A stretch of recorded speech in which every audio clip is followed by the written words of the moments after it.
Okay, illness and injuries, no, touch wood, not for me. Yeah, I mean, a series of disappointments. I think we've all had disappointments in our life. So I was absolutely heartbroken to get released at 18.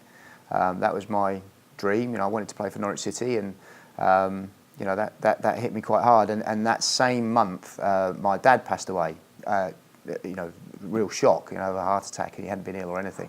So as an 18-year-old, I'm dealing with, you know, release from a club and losing a parent. So that was a tough time. You know, that was tough. And was I lucky enough? I don't know.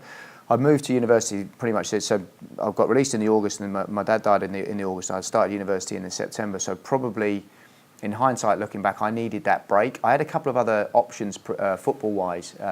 One at Cambridge United, but it just didn't feel right, didn't sit right. And so I went to uni and moved down to the south coast, moved down to Brighton, and maybe that was one way of dealing with it, maybe. So look, I'd love to tell you a secret or a way of getting around, you know, sort of impactful things. Those two things happening within a month. I don't have one. Obviously, I've dealt with it somehow, but I think, you know, I don't think anybody goes through life without some sort of disappointment. So you know, I think that's part of resilience is really important, I think. And to be able to bounce back. There's happiness and health that have got to come top of that list, and you've got to enjoy your job. You've got to enjoy what you're doing. Otherwise, you know, go and do something else. And I'm so lucky. There's a great phrase, isn't there? If you don't want to do a day's work in your life, get a job that you enjoy. And I've had probably 20 years of that. That very, very rarely. I hate losing, and I hate letting people down, and I hate the disappointment of not doing well as you'd expected. But you know, in the 20-odd years I've been in professional football, there's very few days that I've thought I don't want to do this. In fact, there's no days that I thought I don't want to do this. So it's a fantastic job, and I'm so lucky to get paid for doing what most people would, you know, is a hobby and would do for nothing, you know, and love. So, you know, that's been lucky for me. I suppose it's, you know, if you're lying on your deathbed, what do you want to be remembered for? What do you want to think about your life as being? Again, lucky enough to have a fantastic family and 3 children, so you want to hopefully be a good influence on them and them get a good start in life, and supportive to them and give them some values that will be important. Well, I suppose it's split into 2 fairly simple things. So the technical department up at St George's Park, we're responsible for 2 things. We're responsible for coach education and we're responsible for national teams. So on the education side, Chris Earle heads up the education, and we have a team of coaches and support staff that would deal with all the educational programs and qualifications within professional football. So that might be referees, it might be safeguarding, it might be tutor training, but it's also the coaching qualifications from level 1, which is volunteer mum and dad if you're running your local under-8s team, through to level 5, which is the pro licence, which is the qualification that you need to have to manage in the Premier League. So it's a huge diversity of people that come through the doors that want to be better qualified coaches. So that would be the education side. And then on the team side, we have 16 teams. So it's from the under-15s through to the seniors in the male game, and the under-15s through to the seniors in the female game.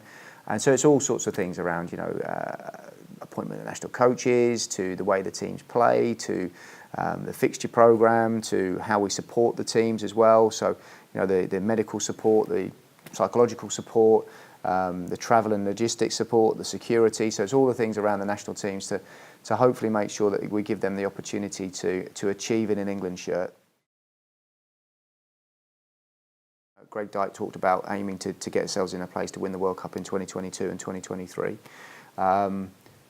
It's clear that we need to improve performances, you know, so we need to, a country like England, we should be in quarterfinals, semi-finals, finals of European Championships and World Cups. You know, Germany have competed consistently for the last 10, 12. They've always been there or thereabouts in the latter stages of competitions up until to the World Cup. So have Spain, you know, France. There's European countries that have a similar sort of history, size and ilk of ourselves, who have certainly done better getting to the latter stages of tournaments than we have over the last 50 years, and Italy will be another one. So, you know, we need to make sure that we're in the latter stages and we're there or thereabouts when it comes to tournaments. Well, blimey, look, I've only been here for 3 years, so it's difficult for me to comment on previous tournaments. Tournaments are knockout competitions. if you win the Premier League, you've got 38 games, and you're going to have a couple of bad games within that. You're going to have a couple. You'll have a bad couple of games when the referee makes an error or a player makes an error. There's a sending off. There's a missed penalty.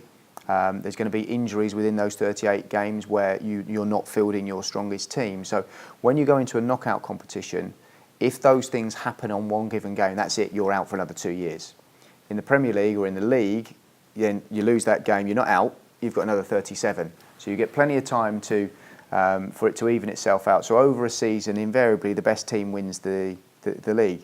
In a tournament situation, and I'm not being disrespectful at all to Denmark or Greece, for example, both of which have won European Championships, were Denmark and Greece, when they won those, were they the European giants and the best teams in Europe? Probably not. Now, they were for that given week, or those given 2 weeks, and they've won the tournament on merit, but they've not been a powerhouse of European football since or prior to that. So knockout competitions are a little bit more susceptible to things like luck, to things like a bad refereeing decision. Obviously, penalties has knocked us out of tournaments on numerous occasions. So again, it could be looking very different over the 50 years if we'd have been more successful at penalties during tournaments. So I think there's a series of things, and clearly in some tournaments we just haven't been good enough. Either the players at that given time, or the preparation for the tournament, or the performance of the tournaments, we've just not been good enough. Well, it's certainly tougher for them to get into the first teams now than it was 20 odd years ago, or in some of the other leagues. The Premier League's a brilliant league. It's a fantastic league, and it's brought some fantastic opportunities for all of us. I worked in it for sort of 5 years as a technical director. It's brilliant, and it's highly challenging on a weekly basis. So the flip side of that, if the young players do get in, and there are numerous examples, Dele Alli, Harry Kane, we've talked about, Ross Barkley, Luke Shaw, there's plenty of examples of young players playing regularly in the Premier League. So when they are challenged every week. So it accelerates their development and helps them. But you're right to flag that we wouldn't have as many homegrown players in our domestic league as our European counterparts, France, Germany, Italy, Spain, for example, because the Premier League clubs have a wealth, which means that you can afford to buy senior internationals or senior players as squad players. I always think that young players tend to get in for 3 reasons. That they get in pre-season quite often, when managers are having a look at various different games and make-ups, and 45 minutes with this team, 45 minutes with that team. If they get in and do well there, they get in adversity, which can come through 2 different forms. It's either injuries, or it's if a club is in financial difficulty and they have no option but to play young players. Senior players are more expensive, so if clubs haven't got much money, they won't carry such a big squad of senior players and will rely a bit more on youth. Look, I think there's so many examples. Jamie Vardy's a great example. There's so many examples of people that have had knocks, have not had a smooth route through. So I think from people, it would be never give up. There's such a range of people that have been successful who have not come through the normal route, whatever that is.